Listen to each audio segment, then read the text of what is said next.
Good day, everyone. Welcome to our presentation on cybersecurity.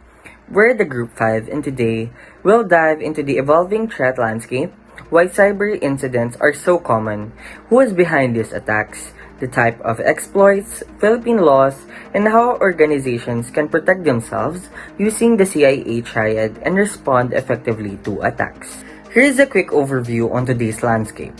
Cybercrime is a growing global issue. In 2015, the financial sector alone invested $27.4 billion in security. A survey of over 10,000 IT professionals shows that most organizations are taking steps like implementing security strategies, CISOs, and training programs. Yet, incidents continue to rise across industries, from government to entertainment, showing how we need stronger defenses. You may be wondering why are cyber incidents so common. To start, complex and interconnected systems create more entry points for attackers.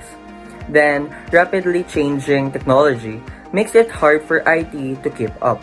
BYOD policies or bring your own devices, while boosting productivity, also introduces risks like malware, unpatched software, and increasingly sophisticated attackers who, including organized groups, amplify further vulnerabilities.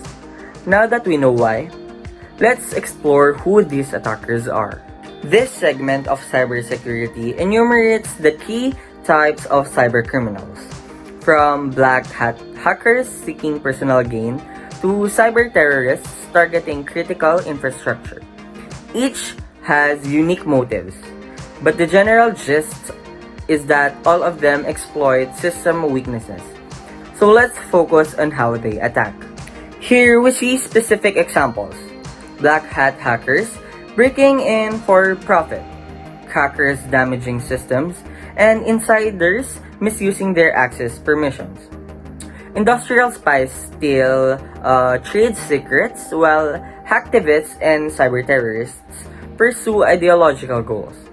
Understanding why these actors do what they do helps tailor our defenses.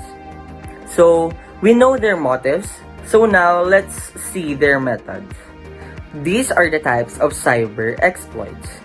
Cyber exploits range from ransomware, which locks data for ransom, to advanced persistent threats that steal data over months.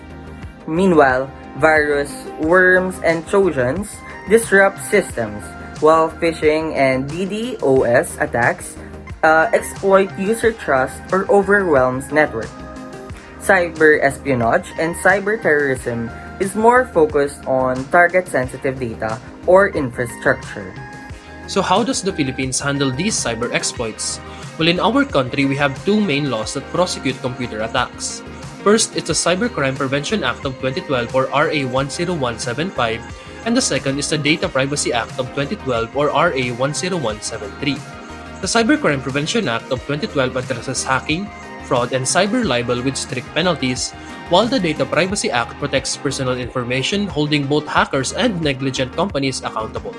These laws combined cover a wide range of cyber exploits, but while the law is there to protect us, practicing prevention is equally as critical in being safe, ideally in line with the concept of the CIA triad. The CIA triad, meaning confidentiality, integrity, and availability, is the backbone of cybersecurity. Confidentiality protects data from unauthorized access, integrity ensures data accuracy, and availability keeps systems accessible. This framework guides security at all levels. When implementing the CIA framework at the organizational level, a strong security strategy is key. Conducting risk assessments can help identify key threats, while disaster recovery plans ensure businesses can stay running. Policies, audits, compliance with standards like HIPAA, and real-time dashboards strengthen defenses. These steps create a proactive and preventive security culture. At the network level, network security focuses on protecting data and access. Multi-factor authentication, firewalls, and encryption like AES or TLS block unauthorized access, and routers, VPNs, and intrusion detection systems monitor and control traffic. At the application level, security means limiting access to authorized users only. Single or two-factor authentication is for verifying identities, while role-based permissions restrict access to job-specific functions. Additionally, encrypting data in systems like ERPs or CRMs protects sensitive information, aligning with the previously mentioned CIA principles. And lastly, at the end-user level, end users are often the weakest link. The typical security education covers only basic safe practices like avoiding clicking suspicious links. So strong authentication, updated antivirus software, and full disk encryption can help protect devices. Tackling this weakest link is absolutely crucial in strengthening the security chain across the board. But when an attack does occur, a structured response is critical. When doing so, the primary focus isn't to catch the attacker, but instead to limit damage and securely restore systems as soon as possible. A well-defined plan keeps things technical and emotions in control, guiding every organization through the chaos of a breach. So let's walk through the best preparations. As I've mentioned in the previous slide, the priority is regaining control over chasing intruders, which is the exact use case for the response plan. It outlines steps to contain damage, restore data, and resume operations. Time spent pursuing attackers delays recovery, so naturally the focus should be on quick, effective action as detailed in the upcoming slides. The period between an incident occurring and a notification alerting everyone is a delicate period to manage. Urgently decide who needs to know from employees, customers, authorities, and which details to share. Avoid public forums to prevent tipping off attackers. Laws now require disclosing data breaches, balancing transparency with avoiding panic. Documenting an incident is crucial for legal and recovery purposes. Capture system events, actions taken, and communications. This evidence, once reached by proper legal teams, supports prosecution and can help analyze how the breach occurred to prevent future incidents. Next is incident containment. Containment stops an attack from spreading. The response plan defines when to disconnect systems and who makes that call. Acting quickly is the key to preventing a bad situation from worsening, ensuring critical systems are protected.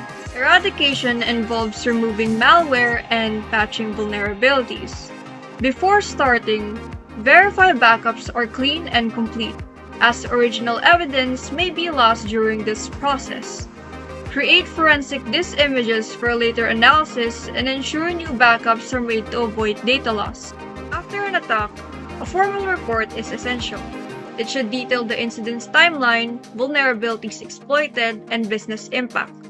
This review helps refine the response plan and prevent it from happening again, ensuring the lessons learned straighten future defenses and protocols. Using an alternative third-party service through MSSP or Managed Security Service providers like IBM or Symantec can help organizations meet compliance requirements such as HIPAA by offering services like monitoring, scanning, and filtering. Outsourcing reduces IT strain, especially for mid-sized firms, making security more manageable and cost-effective. Keep in mind that there are also computer forensics that collects digital evidence for court, investigating crimes, data loss, or espionage. Tools like Summation and Forensic Toolkit, along with certifications like CISSP, ensure credible investigations. This discipline and precise methodology of evidence gathering is key to prosecuting cybercriminals effectively. Next is cybersecurity readiness checklist. If you are a manager in one of these companies, you must ensure readiness with risk assessments, clear policies, and employee training. Here's a checklist of preparations to go through with your company based on everything we've discussed. Remember that ensuring preventive measures are set is better than relying on post-incident recovery, but also that if the inevitable happens, having a backup plan is priceless in maintaining day-to-day business operations. Here are our references used.